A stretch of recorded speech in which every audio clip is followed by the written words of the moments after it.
em que vamos tocar a trombeta, tocar o chofar. O chofar é esse instrumento feito com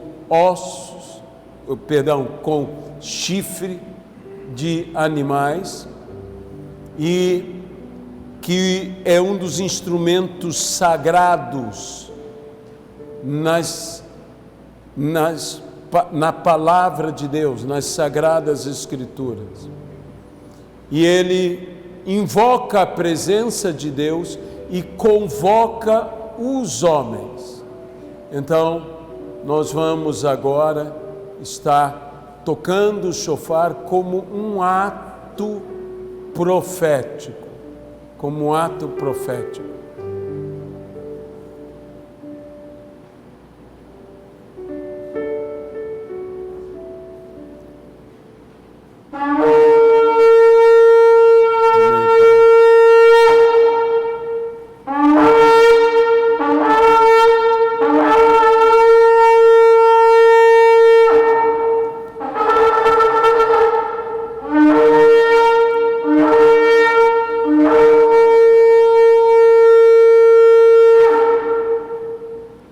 Amém.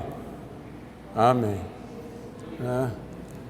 John Piper, grande pregador dos Estados Unidos, diz que esse coronavírus é uma trombeta, é um som a alertar a igreja. E eu digo, há de se não apenas ouvir a trombeta, mas necessitamos compreender o toque da trombeta. Porque há toque para ajuntar, há toque para espalhar, há toque que nos convida à santa reunião para formarmos a santa congregação, o momento que somos invocados a nos reunir. Há também o toque que invoca a manifestação do Senhor nosso Deus. Nós precisamos ter entendimento, ter compreensão. Então, estamos abordando os temas escatológicos. Mais do que buscarmos saber sobre profecias e acontecimentos, estamos buscando ver um sentido prático nesta palavra profética, especialmente do livro de Apocalipse. Estamos, como hoje de manhã, analisando a introdução do livro de Apocalipse. E eu, então, pediria a você a gentileza de abrir a sua Bíblia mais uma vez no livro de Apocalipse, no capítulo de número 1. E leremos do versículo 1 ao versículo de número 8. Revelação de Jesus Cristo que Deus lhe deu para mostrar aos seus servos as coisas que em breve devem acontecer, e que ele, enviando por intermédio do seu anjo, notificou ao seu servo João, o qual atestou a palavra de Deus e o testemunho de Jesus Cristo, quanto a tudo o que viu. Bem-aventurados aqueles que leem e aqueles que ouvem as palavras da profecia e guardam as coisas nela escritas, pois o tempo está próximo. João, às 7 igrejas que se encontram na Ásia. Graça e paz a vós outros, da parte daquele que é, que era e que há de vir, da parte dos 7 Espíritos que se acham diante do trono, e da parte de Jesus Cristo, a fiel testemunha, o primogênito dos mortos e o soberano dos reis da terra, aquele que nos ama e pelo seu sangue nos libertou dos nossos pecados e nos constituiu reino, sacerdotes para o seu Deus e Pai. A Ele a glória e o domínio pelos séculos dos séculos. Amém. Eis que vem com as nuvens, e todo olho o verá, até quantos o traspassaram, e todas as tribos da terra se lamentarão sobre ele. Certamente. Amém. Eu sou o Alfa e o Ômega, diz o Senhor Deus, aquele que é, que era e que há de vir, o Todo-Poderoso. Que Deus abençoe a sua palavra. Apocalipse inicia-se com uma bênção e nos promete bênção àqueles que leem, àqueles que ouvem, àqueles que guardam as coisas contidas nesta profecia. Este não é um livro fechado, é um livro aberto, cujo o leão de Judá que venceu, abriu e revelou tudo o que nele está escrito. Não é um livro de mistério, é portanto um livro de revelação. As 7 igrejas que estaremos tratando depois são uma visão da totalidade da igreja de Cristo. Muito se pode falar sobre as 7 igrejas, no seu significado histórico, no seu significado profético, mas as 7 igrejas são a representação sétipla, múltipla da igreja de Cristo. Todas as igrejas possuem características que estão dentro dessas 7 igrejas.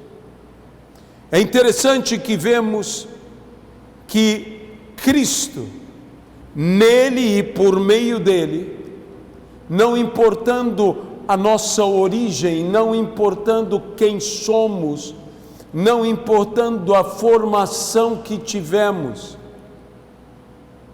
não somos senão uma só raça, e essa raça é a raça eleita.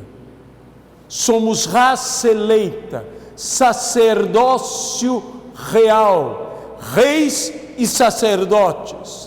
É o que o Senhor nos fala, aquele que se identifica como o princípio e o fim, o Alfa e o Ômega, o Todo-Poderoso Deus. Mas, se somos essa raça eleita, estes bem-aventurados, eu diria, estes privilegiados, bem, se somos privilegiados, temos que ser cientes que com privilégios vem responsabilidades. Que nós temos esses grandes privilégios, e, portanto, correspondem a nós também grandes responsabilidades. O próprio Jesus disse em Lucas 12:48, a quem muito for dado, muito lhe pedirá. Ao que muito se confiou, muito também lhe pedirá. Nós que lemos essa introdução de Apocalipse, imediatamente podemos nos lembrar do que Jesus nos ensinou, dizendo: venha o teu reino. E no mesmo versículo disse: e seja feita a tua vontade. Onde há um reino, onde há uma soberania, existe uma vontade soberana. O reino de Deus que está em nossos corações, o reino de Deus é a vontade de Deus em nossos corações. E se nós queremos que o reino de Deus se manifeste, que o reino de Deus seja estabelecido, nós devemos querer que a vontade de Deus se manifeste, que a vontade de Deus seja estabelecida.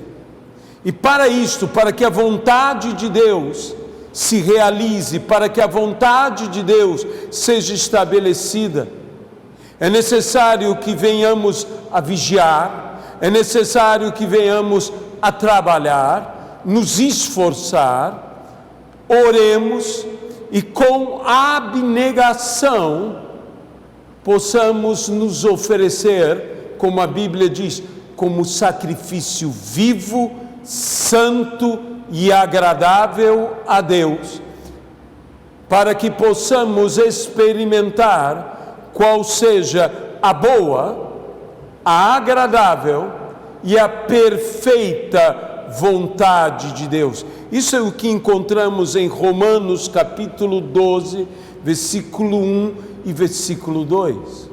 Se nós queremos que de fato o reino de Deus se manifeste, onde Deus reina, aonde a sua vontade reina.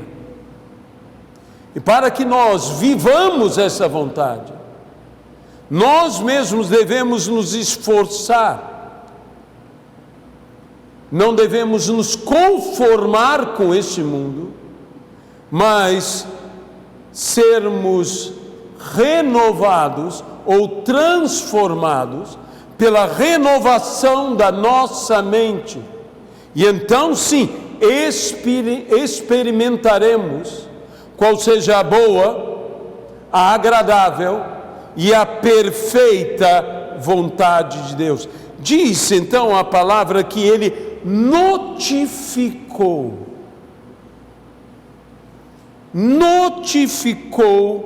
ao seu servo João. O que é notificar? No sentido da palavra grega, esta palavra é não apenas dar uma nota, um aviso, uma notificação, mas significa algo que é transmitido por meio de sinais. Esta visão, o que ele viu, por meio de sinais, ou a palavra símbolos. É uma linguagem simbólica, rica de significado e de significância. Mas o que eu desejo nessa noite salientar são as bem-aventuranças. A palavra bem-aventurado, agraciado, essa palavra em grego é a palavra makarios, que significa feliz daquele que. Feliz. Portanto, o que nós vemos é um paralelo entre as bem-aventuranças de Apocalipse e as bem-aventuranças na constituição do reino de Deus, que está em Mateus capítulo 5. Em Apocalipse nós encontramos 7 bem-aventuranças e em Mateus encontramos 9. 7 e 9. 7 bem-aventuranças em Apocalipse e 9 bem-aventuranças em Mateus. E nós precisamos entender, compreender essas bem-aventuranças, porque o bem-aventurado, o agraciado, o abençoado é aquele que encontra uma felicidade. Então, feliz daquele que, de forma que eu poderia dizer que aqui em Apocalipse, tal qual em Mateus, nós encontramos a felicidade segundo Deus. Existe algo que uma pessoa busque tanto quanto a felicidade? Mas o que será de fato a felicidade? Há muitas definições de felicidade, e aqui nós encontramos a felicidade segundo a visão de Deus. Segundo Deus, quem é feliz de fato? Veja, Apocalipse 1, versículo 3. Feliz é aquele que lê, e os que ouvem, e os que guardam esta profecia, esta palavra.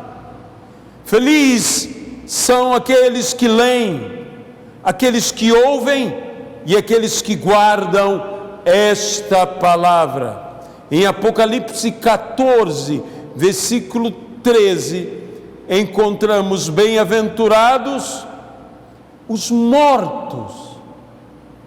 Mas não parou aí. Os mortos que morreram no Senhor. Os que morrem no Senhor são felizes. São os mais felizes de todos. Bem-aventurados aqueles que vigiam e guardam as suas vestes, as suas vestiduras, os seus vestidos. Bem-aventurados, isso é em Apocalipse 16, 15. Em Apocalipse 19, 9, bem-aventurados ou felizes aqueles que são convidados para a ceia das bodas do Cordeiro. Apocalipse 20, versículo 6. Bem-aventurados e santos aqueles que têm parte na primeira ressurreição. Apocalipse 22, versículo 7. Bem-aventurado o que guarda as palavras da profecia deste livro. Quase que eu diria uma repetição do que é dito no versículo 3 do capítulo 1, daqueles que leem, que ouvem e que guardam, mas especialmente, dobradamente abençoado, aquele que guarda a palavra. E por fim, Apocalipse 22, 14. Bem-aventurados os que lavam. E lavar pode ser traduzido como alvejam, clareiam as suas vestes, ou vestidos, ou vestiduras. Um significado claro do santo, como diz no próprio Apocalipse 22, 11, o que é santo, santifique-se ainda mais. Não apenas guardam as suas vestes, mas ainda clareiam as suas vestes, que de brancas se tornam branquíssimas, que de alvas alvíssimas. Isso ainda nos faz lembrar aquilo que o profeta Isaías fala em Isaías 1,18. Ainda que os vossos pecados sejam como a escarlata, eles se tornarão brancos como a neve. E ainda que sejam vermelhos como o carmesim, se tornarão como a branca lã. Ora, eu esperava que pecados fossem removidos. Mas aqui diz algo interessante. Eles são clareados. Eles são desbotados. Porque esse é o processo de santificação na nossa vida. O pecado que hoje é intenso, como o vermelho, se tornará alvo, perderá a sua coloração, perderá a sua intensidade e se tornará alvo como a neve, branco como a neve. Por quê? Porque ele irá desbotar. Isso significa o pecado perderá força na vida de pessoas como nós, que embora sejamos salvos, somos pecadores, mas não somos obrigados a pecar. Antes, o pecado não terá a mesma intensidade, o mesmo poder, o mesmo domínio sobre nós. Pecados desbotados. E tudo isso indo e dialogando com o Senhor, confabulando com o Senhor, arrazoando com o Senhor. E veja como isso está ligado a Romanos, que diz que este é o vosso culto racional. No nosso culto racional, nós arrazoamos, chegamos a uma razão comum com Deus, e desta maneira somos transformados em nossa mentalidade e experimentamos a boa, a agradável e a perfeita vontade de Deus. A santificação é algo que deve existir nas nossas vidas. E mesmo que alguém diga, mas Cristo já não nos salvou, e o sacrifício de Cristo não foi o suficiente. Sim. Nós somos salvos pela graça de Deus, mediante a fé, e isto não vem de nós, é dom de Deus. Mas assim como no dia em que Cristo ressuscitou a Lázaro, a Bíblia diz que Lázaro, já há 4 dias morto, cheirava mal. E por que cheirava mal? Porque pelo pecado entraram a morte e a corrupção. Quando há a morte, não se cessa a corrupção de nosso corpo. O nosso corpo, que a Bíblia chama de um tabernáculo, que se corrompe, que se desfaz, que apodrece. Morreremos nós neste corpo mortal e havemos de ressuscitar num corpo imortal, glorioso. Porém, esse corpo ainda se corrompe, não se cessa a corrupção com a morte. E todos nós bem conhecemos isto e sabemos que o corpo humano, depois de morto, ele solta inclusive fluidos da podridão. Ora, por isso diziam, já cheira mal. Tem cheiro de quê? Cheiro de morte, cheiro de podridão. E Cristo disse, rolai a pedra, de modo que tiveram que, para viver um milagre, suportar um momento de incômodo, do mau cheiro, da podridão. E embora eu creia de todo o meu coração que quando Cristo ressuscitou a Lázaro, toda a vitalidade do corpo de Lázaro retornou e curado, não apenas vivo de novo, mas sem a enfermidade que o matou. Curado estava Lázaro, ressuscitado estava Lázaro, não mais apodrecido estava, revigorado todo o seu ser, toda a sua carne.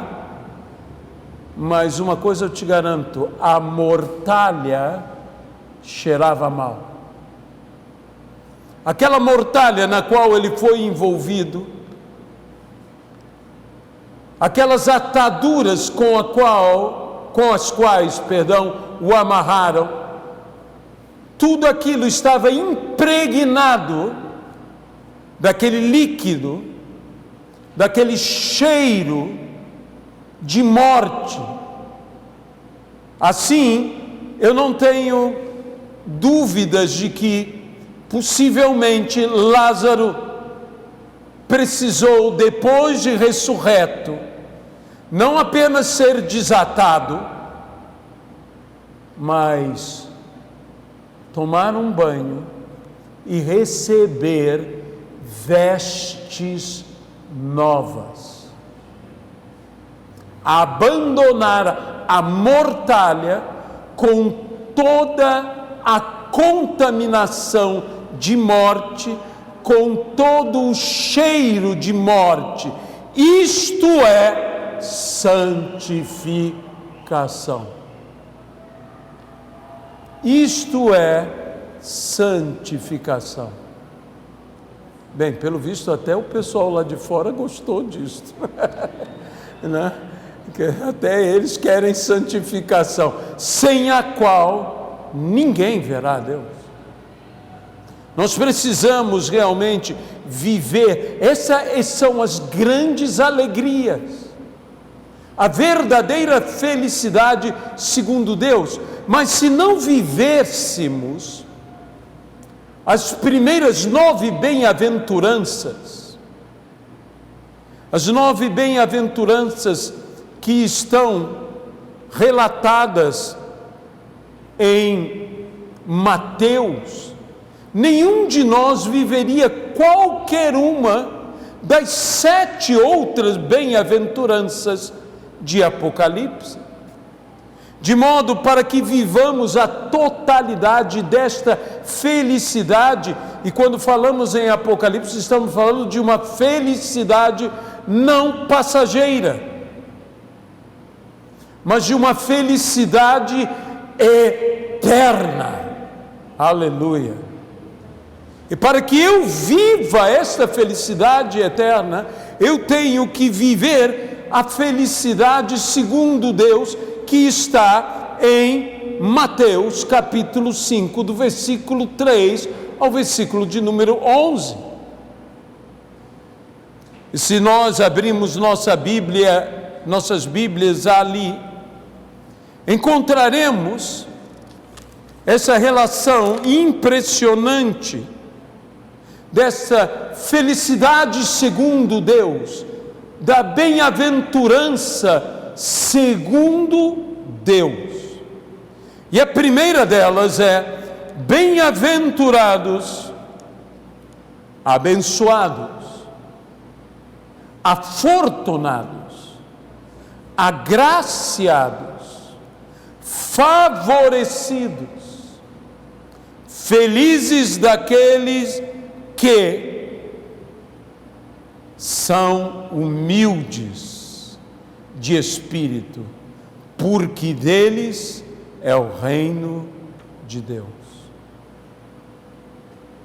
Não há como ter o reino sem ter humildade. E humildade de espírito, cuja palavra pode ser traduzida como pobre e não apenas humilde, que significa totalmente dependente de Deus.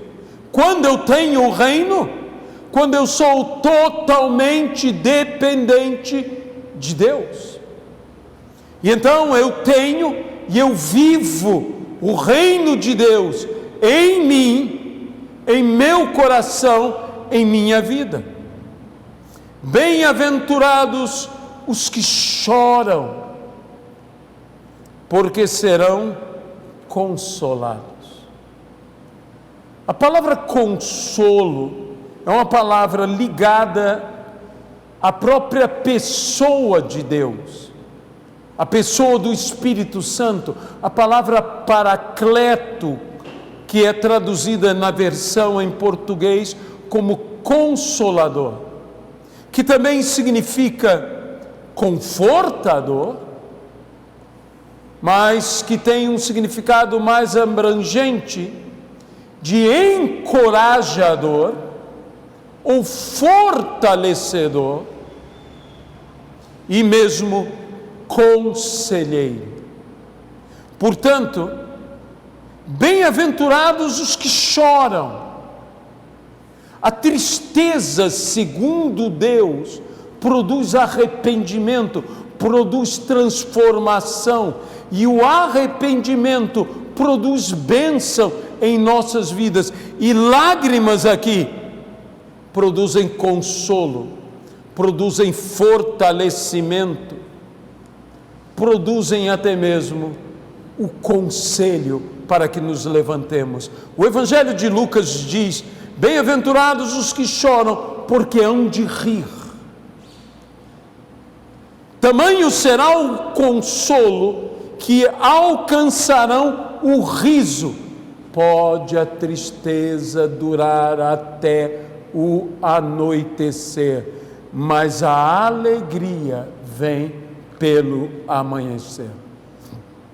Ainda nos diz a palavra: aquele que semeia enquanto chora, ou que semeia com lágrimas, voltará alegre, feliz, bem-aventurado, trazendo os feixes. Ainda na definição de Deus de felicidade, feliz o humilde, feliz o que chora, feliz o manso. Feliz o manso, bem-aventurados os mansos, porque herdarão a terra. Veja que primeiro ganhamos os céus, ou conquistamos os céus, para depois herdar a terra. Normalmente a nossa mente imagina que é necessário primeiro conquistar a terra para então herdar os céus, mas eu primeiro conquisto os céus, para então herdar a terra. Seja feita a tua vontade, assim na terra como ela é feita nos céus. Então, é necessário que se venha dos céus. Assim como em Apocalipse diz, é a nova Jerusalém que desce dos céus, vinda da parte de Deus. Bem-aventurados os mansos. O que seria mansidão?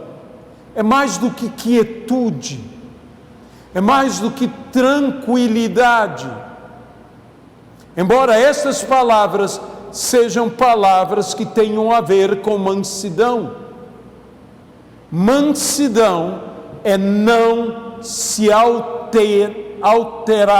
E na língua hebraica, mansidão é a capacidade de não se abalar por injúrias. Sabe, muitas vezes nós ficamos muito injuriados e nós devemos manter a mansidão, não nos alterar. Aqueles que suportam, que não se alteram diante de afrontas. Não há ninguém mais manso do que Deus, e não há ninguém mais afrontado do que Deus, e afrontado por nós mesmos. Mas o Senhor é manso, e o próprio Jesus diz: aprendei de mim, que sou manso e humilde de coração, e achareis descanso para as vossas almas. Bem-aventurados, continua o Senhor dizendo, os que têm fome e sede de justiça, porque serão fartos.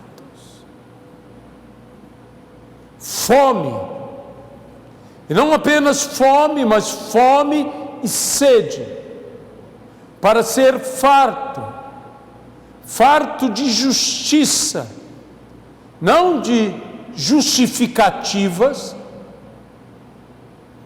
não de exercer justiça com vista a ser visto pelos homens, e muito menos de ser justiceiro,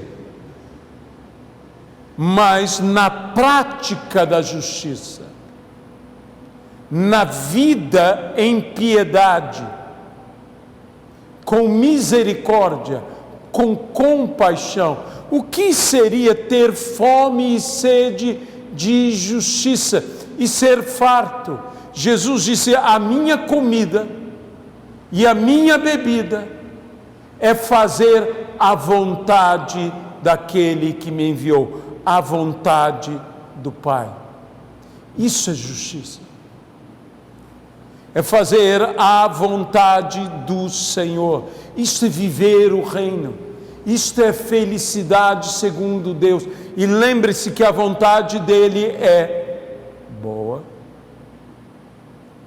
agradável e perfeita. Não tema fazer esta vontade. Ela é boa, ela é agradável e ela é perfeita. Embora num momento possa eu não perceber quão boa ela é, quão agradável ela é, ou mesmo quão perfeita ela é.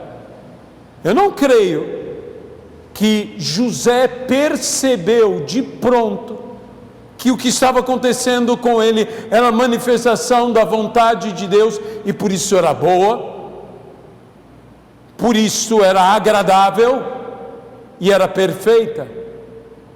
O caminho pelo qual a vontade, o propósito de Deus se cumpriu na vida de José, não foi tão bom, tão agradável e tão perfeito aos olhos de José, mas era boa, era a agradável e perfeita vontade de Deus. Ainda diz-nos a palavra: bem-aventurados os misericordiosos, porque alcançarão misericórdia. A Bíblia diz que a misericórdia prevalece sobre a justiça.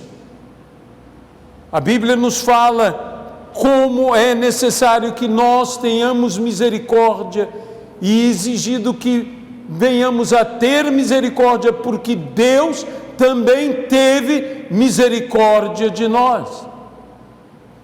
A máxima bíblica é: se não perdoarmos aos outros as suas ofensas, se somos mansos, perdoamos, e se perdoamos, somos misericordiosos. Nem tampouco nosso Pai nos perdoará as nossas ofensas. Quando se diz misericórdia, no seu sentido hebraico, é a palavra matriciar, o sentimento único de gestar, de ser mãe. Então esse é o nível de misericórdia, a mesma compaixão e misericórdia que uma mãe tem pelo seu filho. É assim que Deus deseja que possamos exercer misericórdia. Nós não podemos exercer justiça sem misericórdia, porque senão seríamos justiceiros e não justos. Nós necessitamos da misericórdia e necessitamos ser misericordiosos para que nós também alcancemos misericórdia. Bem-aventurados os limpos de coração, porque verão a Deus. Ser limpo de coração é ser santo, porque sem santidade ninguém verá a Deus. Agora, de que maneira alguém pode manter limpo o seu coração? A Bíblia diz: observando a sua palavra, guardando, praticando. Veja que essas bem-aventuranças estão todas interligadas. Diz o próprio Davi: tira de mim, ó Deus, o coração de pedra, põe em mim um coração de carne, cria em mim, ó Deus, um coração puro. E se pede para criar é porque não existe. E renova dentro em mim um espírito inabalável. E um espírito inabalável é mais do que alguém decidido, resoluto, corajoso, bravo. Ora, é alguém, pasme, manso. Porque o manso é o inabalável. O manso é o inabalável. E então aqui continua-se a palavra a falar de coração puro. A Bíblia diz: não é o que entra pela boca que contamina o homem, é o que sai pela boca que contamina o homem. E por isso nós devemos vigiar, guardar, frear a nossa língua. Aquele que é capaz de refrear a sua língua é varão perfeito, capaz de dominar todo o seu corpo. E a boca falará, mas falará do que está cheio o coração. Ela manifestará do que está cheio o coração. Por isso, enchamos os nossos corações. Como a Bíblia diz que devemos pensar o que é bom, o que é agradável, o que é digno, o que é honroso. Estas coisas ocupem o nosso pensar. Estas coisas encham o nosso coração. E então seremos de fato pessoas que não apenas terão um coração puro, mas manterão por um espírito inabalável. Porque se eu não tiver esse espírito inabalável, o coração voltará a se sujar. O coração voltará a se contaminar. E ele voltará a se contaminar pelo que eu proferir com a minha boca. Porque, volto a dizer, é o que sai pela boca do homem que contamina o homem. Bem-aventurado, a 7ª bem-aventurança de Mateus, os pacificadores, que significa os produtores ou promotores da paz, do shalom, a bênção mais completa que há nas Sagradas Escrituras. Os que trazem e estabelecem a paz, porque serão chamados filhos de Deus. A todos quanto receberam, deu-lhes o poder de serem feitos filhos de Deus. Mas uma coisa é ser feito e outra coisa é ser chamado. Para que eu seja feito, eu tenho que recebê-lo, a saber, crer no Senhor Jesus. Mas para que eu seja reconhecido, chamado de filho de Deus, eu tenho que ser um pacificador, um abençoador. Por isso Jesus mesmo disse aos seus discípulos: quando vocês entrarem em uma casa, saudai, ministrai esta casa com a paz do Senhor.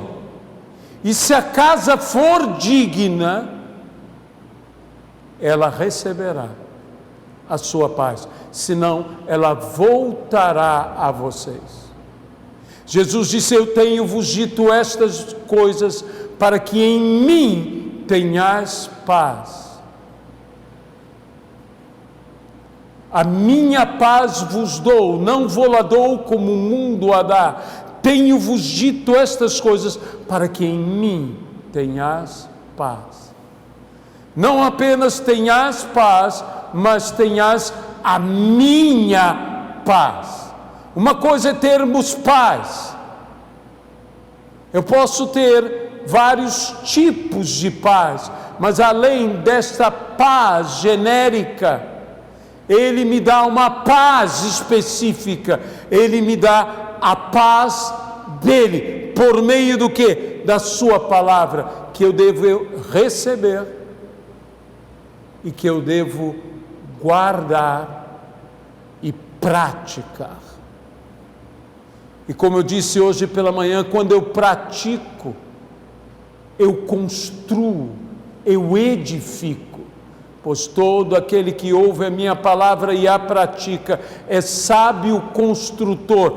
Quando eu estou praticando, eu estou construindo algo, eu estou edificando algo. Os pacificadores, que você e eu possamos entender, não são pacifistas. Uma coisa é alguém ser um pacifista, outra coisa é alguém ser um pacificador.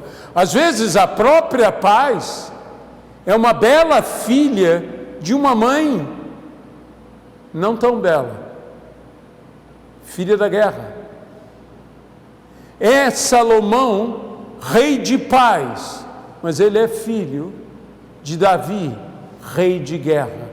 E ele só foi rei de paz porque Davi foi rei de guerra. De modo que Salomão, que traz paz, recebe primeiramente paz de seu pai, que estabeleceu paz pela guerra, se tornando um conquistador. Então o pacificador também é o conquistador. Era assim que os generais romanos eram chamados, os pacificadores, como César, o pacificador da Gália, o que levou a paz romana à Gália, mas levou por meio da guerra.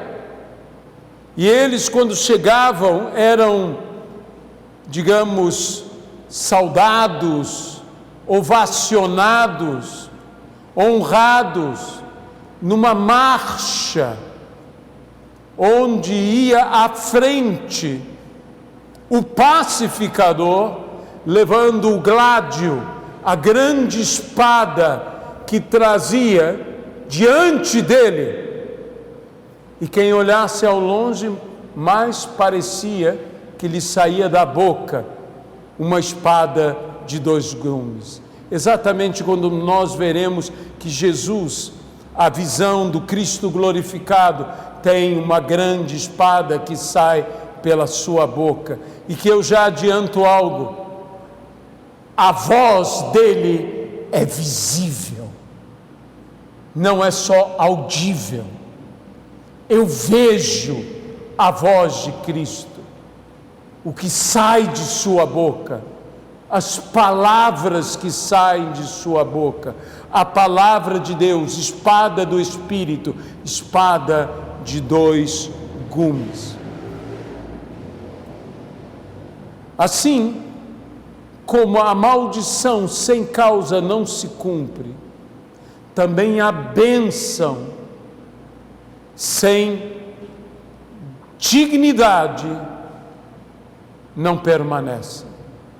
Para que, se a casa for digna, receba. E se não for digna, volte a vocês. Mas vamos em frente. Bem-aventurados, o 8º, os perseguidos por causa da justiça. Tenho fome e sede de justiça. Sou farto, saciado de justiça. E por essa mesma justiça sou perseguido. Porque deles é o reino dos céus. E veja bem, se eu sou humilde, dependente de Deus, tenho fome e sede de justiça, saiba do seguinte: seremos perseguidos por causa da justiça. O reino de Deus é nosso por sermos humildes de espírito, mas é nosso também por sermos perseguidos. Ou seja, o reino de Deus é duplamente nosso.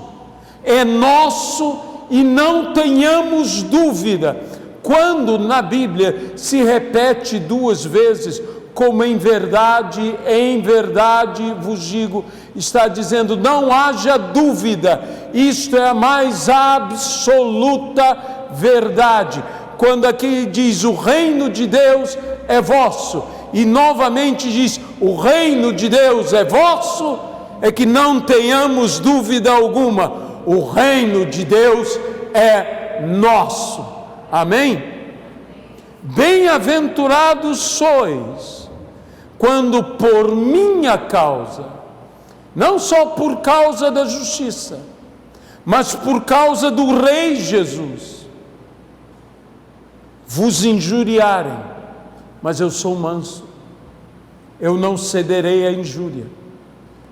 Vos injuriarem e vos perseguirem, e mentindo disserem todo mal contra vós, regozijai-vos e exultai, porque é grande o vosso galardão. É grande o vosso galardão, pois assim perseguiram aos profetas que vieram antes de vós. Essa é uma das bem-aventuranças, é uma das alegrias mais estranhas para entendermos que isso possa ser uma felicidade. Quando me perseguem, quando mentem a meu respeito, quando estão me injuriando. Olha, é difícil para nós entendermos isto.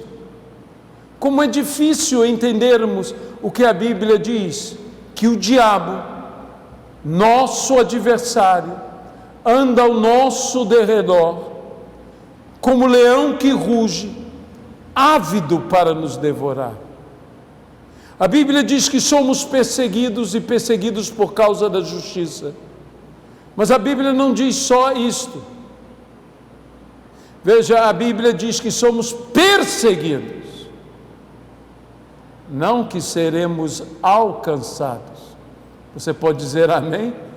Uma coisa é ser perseguido, outra coisa é ser alcançado. E eu mesmo falo ao adversário, eu digo, cuidado com quem você manda me perseguir, porque um bom perseguidor te persegue para onde você for, e nós estamos indo para o céu, e os nossos perseguidores correm o risco de acidentalmente acabarem no céu, porque estão nos perseguindo, estão indo pelo caminho que nós vamos, pelo caminho, e nisso já nos regozijamos, e nisso já nos alegramos. A Bíblia diz, quando te esbofetearem a face, para que entendamos isto, oferece a outra face. Quando tomarem a tua capa, oferece também a tua túnica. Quando te pedirem andar uma milha, vai e anda 2. Todas essas coisas são humilhantes. Eu não sei quantos de vocês concordam comigo, mas levar um tapa na cara é algo humilhante. Levarem a minha capa e, por fim, levarem a minha túnica é praticamente me deixar nu. É humilhante. Forçar-me a andar uma milha, não era apenas andar uma milha, era uma lei romana que obrigava todo judeu a carregar o equipamento de um soldado romano, que não era coisa leve, por uma milha. Jesus diz, vai e anda 2. Porque a Bíblia não diz apenas oferece a outra face, a Bíblia também diz, e eu, o Senhor, farei a tua face dura como o diamante. De modo, meu irmão, que se a tua face é dura como o diamante, o que dói não é a tua face, é a mão de quem bate. E com toda a alegria eu vou dizer, pode bater. A Bíblia diz, se levarem a tua capa, deixa levar a tua túnica, mas a Bíblia diz, ninguém há que tenha perdido qualquer coisa nesta vida, por amor a mim, que já nesta vida, não no porvir, nesta vida, receba 100 vezes mais. Olha, se eu vou receber 100 vezes mais, leva até o chinelo, leva tudo. Porque mais, minha mãe sempre dizia isso, mas tem Deus para dar do que o diabo para tomar. Amém? Então, ainda diz, se te pedirem para andar uma milha, anda 2. Porque o que esperam no Senhor voam como águias, correm e não se cansam, caminham e não se fatigam. Porque o Senhor renova as nossas forças. Então nós devemos ter um entendimento total, completo, É como diz isso que o diabo anda ao nosso derredor, mas a Bíblia diz também o que habita no esconderijo do Altíssimo. De modo que nós estamos no esconderijo do Altíssimo e devemos dizer claramente ao inimigo: saiba de uma coisa, daqui eu não saio, daqui ninguém me tira. Você poderá até cantar para ele, pode rugir, pode gritar, que de Deus eu não saio, nele eu estou seguro. Mas a Bíblia também diz: e o nosso Deus será uma muralha de fogo ao nosso derredor. De modo que você também poderá dizer ao inimigo: cuidado, Satanás, não chegue perto, porque senão você vai sair queimado. Ainda diz mais a palavra nos diz claramente que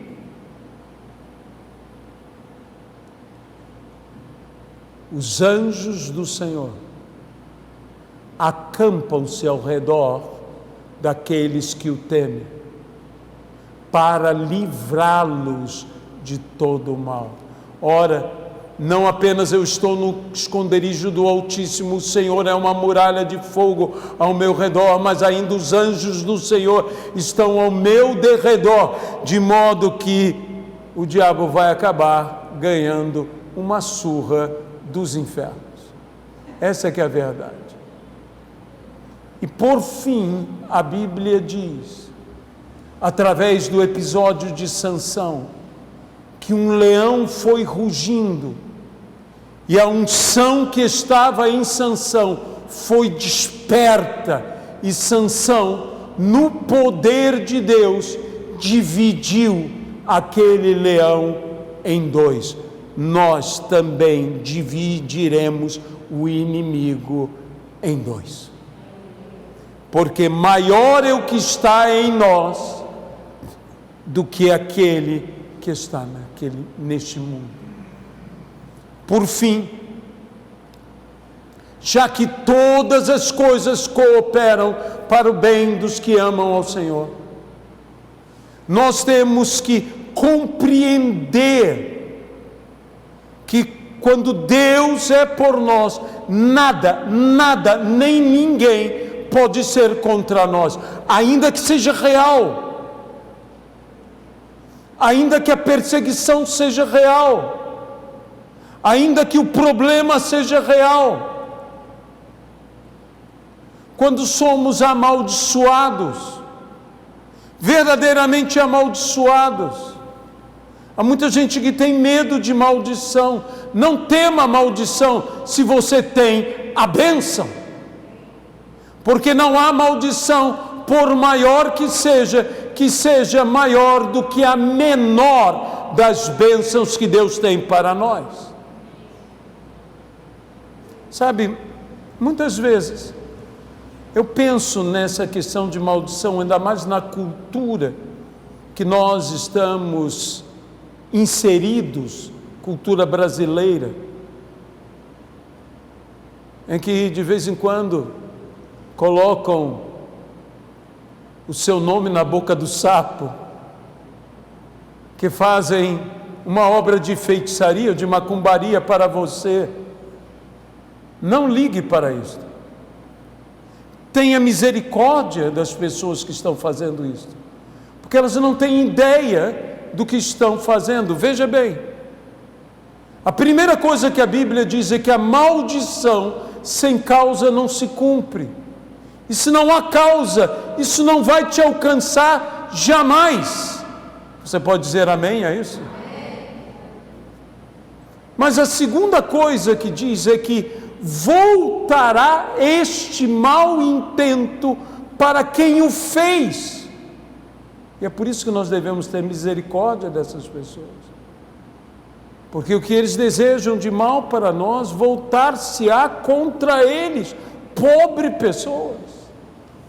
Nós não devemos nos regozijar com isso, nós devemos ter misericórdia e orar por eles, porque grande risco eles estão correndo de tentarem tocar em servos e servas, filhos queridos de Deus. Não toquem, filhos queridos de Deus. E olha, deixe-me dizer mais uma coisa a você: não creia em promessas feitas por filisteus. Quando Golias foi e afrontou os exércitos de Deus, disse: se vocês me vencerem, nós serviremos a vocês. Pois bem, Davi venceu a Golias. Eles serviram? Não, porque filisteu não cumpre promessa. Então não lute baseado no que as trevas te prometem, porque as trevas mentem.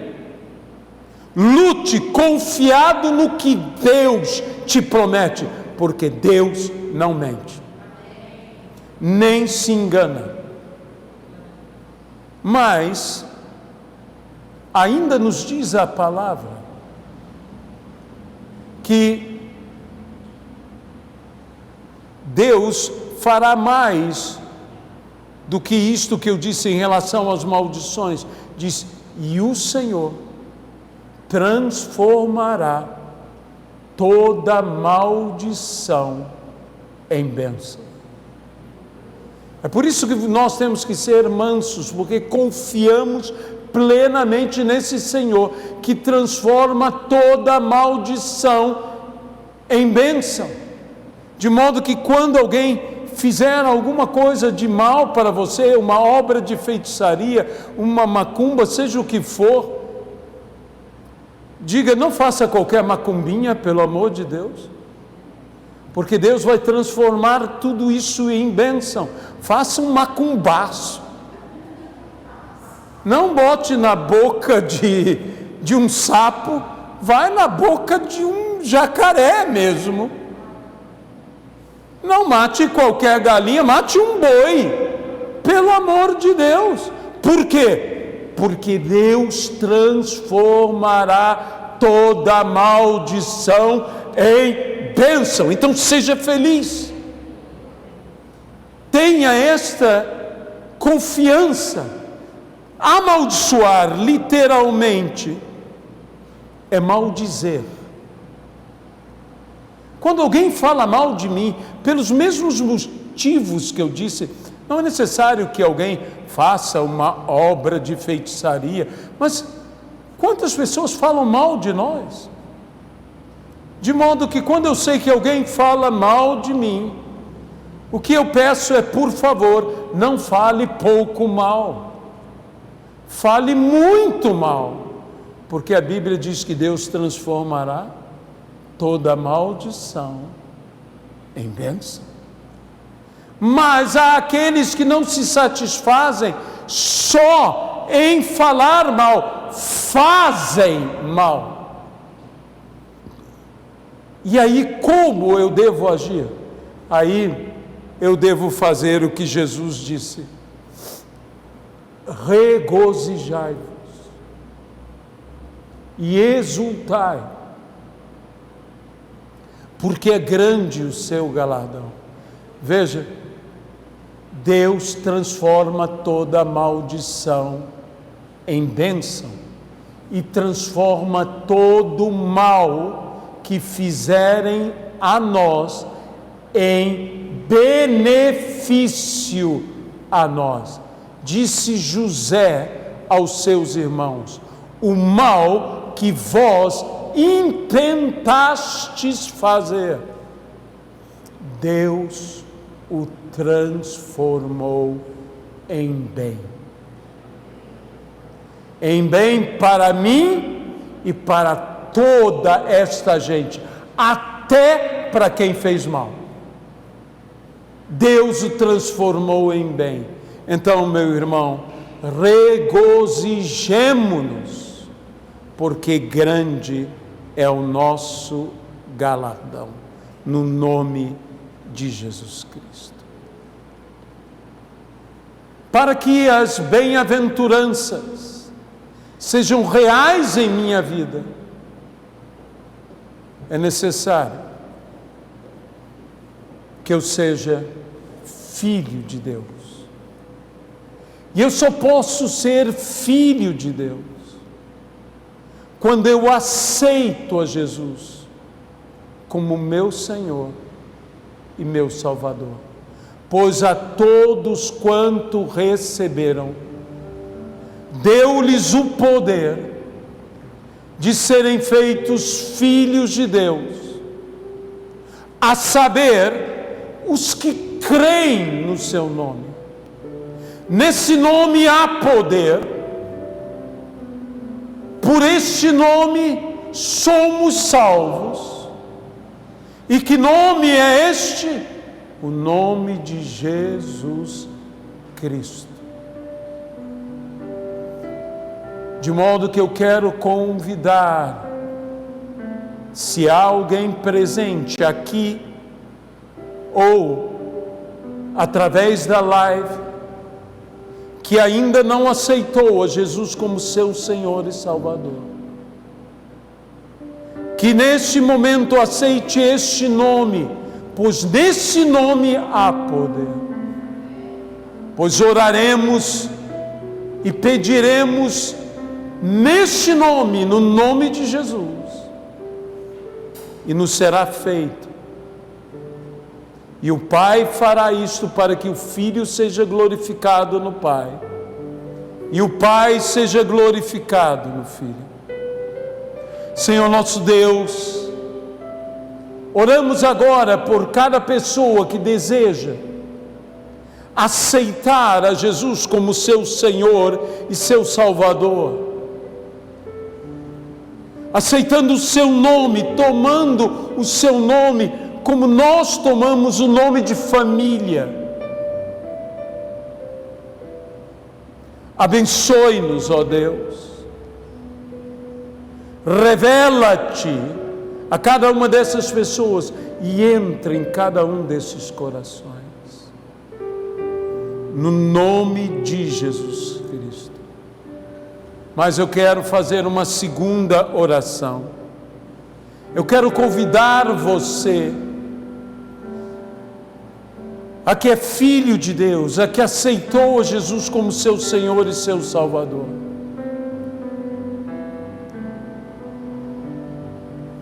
a receber a felicidade.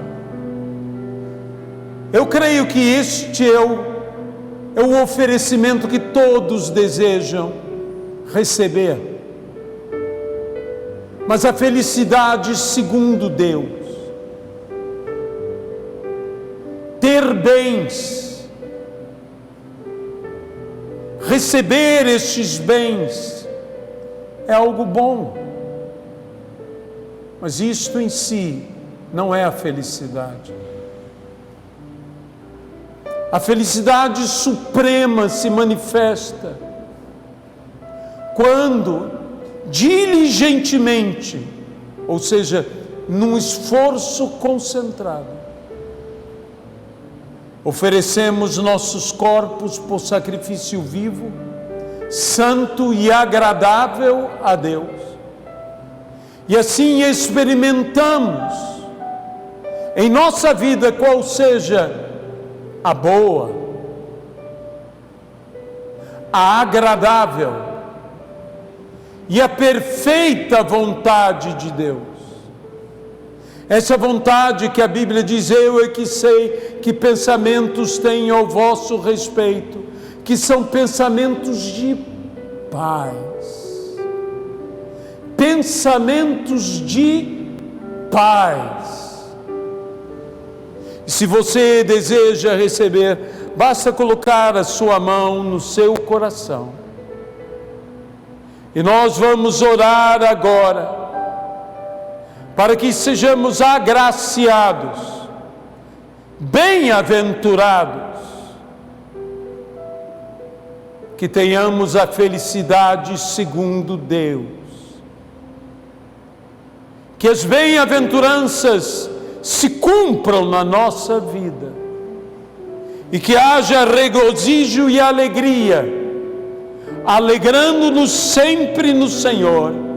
E outra vez, como disse Paulo, alegremo-nos sempre no Senhor.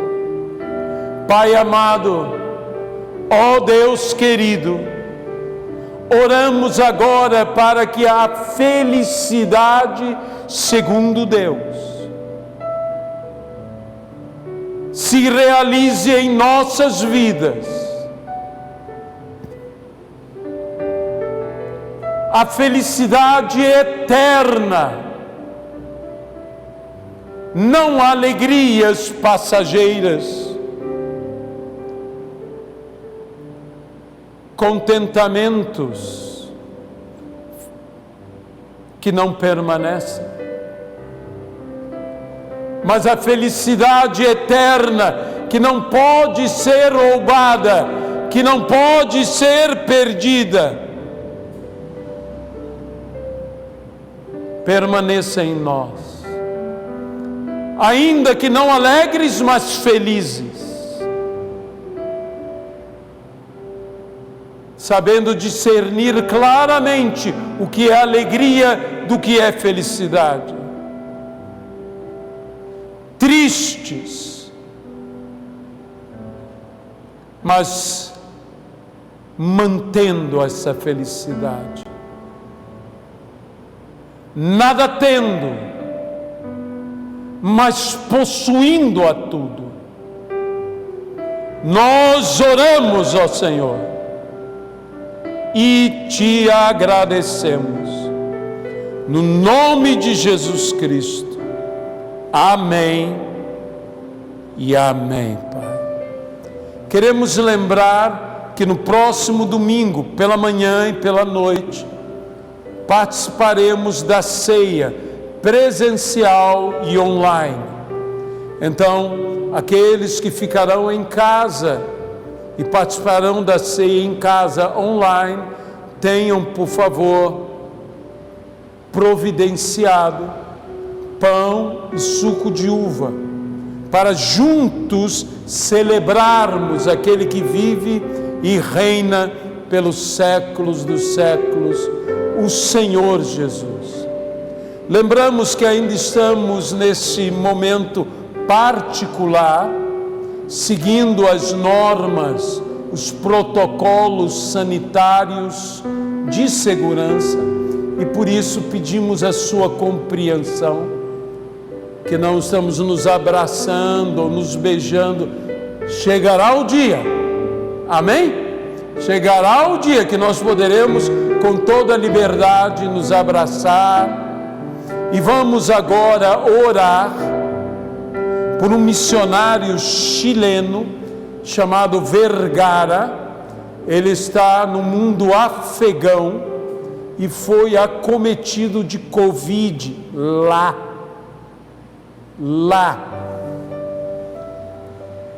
Tudo muito restrito, e ele passando momentos muito difíceis, está no início, naquela intensidade de pneumonia, de inflamação. Ele mal pode respirar sem o auxílio da oxigenação, ele não consegue respirar, e ele mesmo disse, são dores tremendas, que só tem alívio quando ele sente que a presença do Senhor enche o lugar em que ele está. Então vamos orar para que Deus o cure. Isso não é uma enfermidade, não é uma gripinha, isso é uma coisa que, embora alguns digam isto, eu quero dizer a você, eu perdi amigos, vieram a falecer por causa disso. Então nós estamos tomando todos os cuidados, amém? Porque isto é respeitar a todos, mas nós também temos fé e cremos que o Senhor pode curar e deseja curar. Senhor nosso Deus, nós oramos por esse missionário chileno Vergara, para que ele seja visitado pelo Senhor ali naquela nação tão pobre de recursos, tão deficiente, que Deus o levante deste leito de enfermidade Nós oramos agora, no nome de Jesus Cristo, e pedimos agora: leva-nos em paz, leva-nos em segurança, de volta aos nossos lares e abençoa-nos. Que a graça do Senhor Jesus Cristo, que o amor de Deus, nosso Pai Todo-Poderoso, e a comunhão e consolação no Espírito Santo do Senhor, sejam com todos e com todo o povo de Deus, hoje e para sempre. Apenas uma informação: a pastora Luiziana foi junto com a pastora Silvia e ela foi pregar hoje na Igreja Batista Monte da Fé, na Rocinha. Então, Luiziana está lá na Rocinha, né, no alto mesmo, é Monte da Fé porque é monte mesmo, tá? Não é apenas no início, não, é lá no, quase que no cume da Rocinha mesmo, onde ela foi. E ela, a pastora Silvia, que é lá do Ministério Seara, em Orlando, Flórida, esposa do pastor Fernando Pinto, foi com ela lá.